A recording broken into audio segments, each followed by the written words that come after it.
शुक्लांबरधरं विष्णुं शशिवर्णं चतुर्भुजं प्रसन्नवदनं ध्यायेत् सर्वविघ्नोपशान्तये।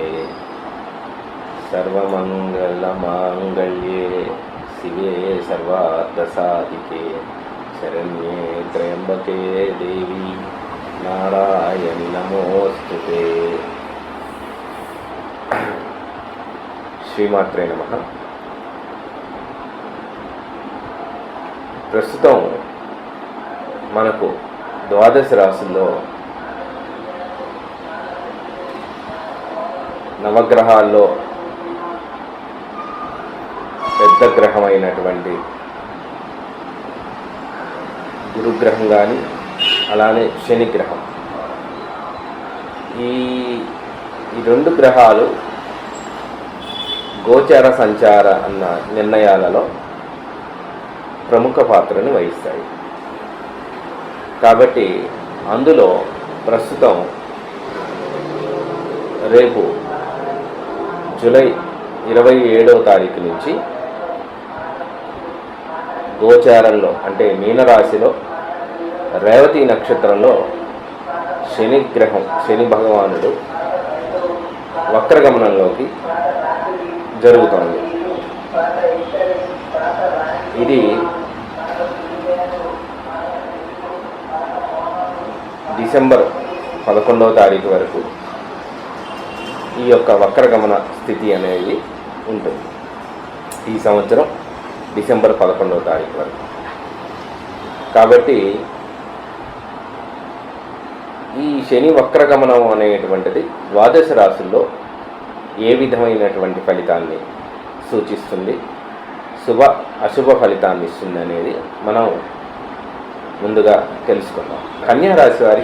కన్యారాశి వారికి సప్తమంలో వక్రించడం వల్ల వక్ర శని కన్యకి ఒక రకంగా యోగ శని, కన్యకి శని యోగకారకుడు, పంచమ షష్టాధిపత్యాన్ని వక్రించి షష్టాధిపత్య దృష్టిని చూస్తాడు.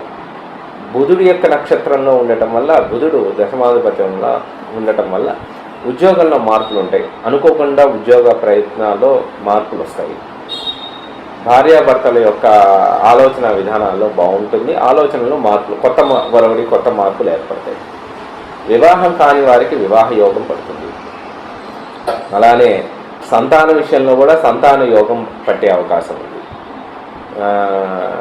శని వక్రగమనం వల్ల కాస్త కొత్త ఇల్లు కన్నా కూడా కొన్న ఇల్లుని మళ్ళీ కన్స్ట్రక్షన్ చేసిన ఇల్లు కాకుండా ఆల్రెడీ ఒక నివాసం ఉన్నటువంటి ఇల్లుని మళ్ళీ కొత్త ఇల్లుని, సెకండ్ హ్యాండ్ ఇల్లుని తీసుకునేటువంటి అవకాశాలు ఎక్కువగా ఉంటాయి. అలానే తండ్రికి యొక్క పరిస్థితిలో తండ్రికి కాస్త దీర్ఘకాలికమైనటువంటి ఇబ్బందులు, అనారోగ్యాలు ఎక్కువగా కనబడే అవకాశం ఉంటాయి. ఇక ఈ రెండోది ప్రధానంగా శని వక్రగమనం వల్ల ఏమిటి అంటే షష్టాధిపత్యం ఉండటం వల్ల ఆరోగ్యాన్ని కాపాడుకునేటువంటి పరిస్థితిలో కొత్త వైద్యుల్ని సంప్రదించి దానికి సంబంధించి కొద్దిగా వైద్యుల విషయంలో కూడా కొత్త వైద్యం అంటే కాస్ట్లీ, అంటే మనం మామూలుగా వెళ్తే సరిపోదు అన్నట్టు కొద్దిగా హై ప్రయారిటీ ఉన్నటువంటి వైద్యుల దగ్గరికి వెళ్ళి మందులు తీసుకునే పరిణామాలు జరుగుతాయి కన్యారాశి. విద్యా విషయంలో, ఆరోగ్య విషయంలో అన్నింటిలో సానుకూలత బాగానే ఉంటుంది. పెద్ద ఇబ్బందులు ఏమీ ఉంటాయి. కన్యారాశి వారికి ప్రధానంగా గురువు ఏకాదశంలో ఉండి తదుపరి నవంబర్ నుంచి ద్వాదశంలో రావడం వల్ల ఈ గురు ప్రభావం కూడా కన్యారాశి మీద పడటం వల్ల కాస్త ఇండైజెషన్ ప్రాబ్లమ్స్ కొద్దిగా ఎక్కువగా ఉంటాయి. అలానే శరీరంలో ఇమ్యూనిటీ పవర్ కూడా తగ్గుతుంది. కాల్షియం, మిగతా ధాతు పుష్టి లోపాలు వస్తాయి.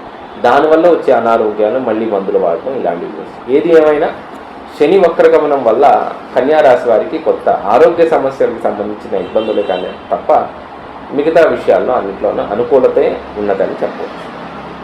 ఈ కన్యారాశి వారికి ప్రధానంగా చెప్పాలంటే సుబ్రహ్మణ్యేశ్వర స్వామి ఆరాధన చాలా మంచిది. సుబ్రహ్మణ్యేశ్వర స్వామి ఆరాధన చేసుకోవడం వల్ల ఈ కన్యారాశి వారికి చురుకైనటువంటి ఆనందమైనటువంటి ఇది ఉంటుంది. బద్ధకాన్ని పోగొట్టుకోగలుగుతారు. మీకు ఆరోగ్య విషయంలో కూడా చాలా అనుకూలత ఏర్పడుతుంది.